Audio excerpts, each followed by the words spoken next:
নিখুঁত দাগহীন গাল, দাগহীন ত্বক, সোজা স্ট্রেট চুল আর হরিণের মতো চোখ দেখে যারা প্রেমে পড়েছেন, সেটা আসলে ভালো লাগা, ভালোবাসা না।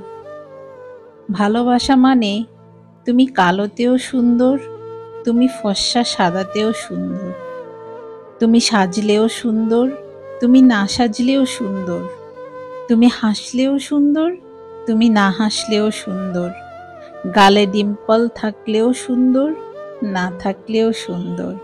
সৌন্দর্যের আসলে কোনো ইন্টারনেট প্যাকেজ হয় না। সৌন্দর্য ছড়িয়ে আছে সব কিছুতে। সৌন্দর্য হলো ব্যক্তিত্বে, বিদ্যা, বুদ্ধিতে, জ্ঞানে, কৌতুকে, যুক্তিতে। সৌন্দর্য সর্বত্রে।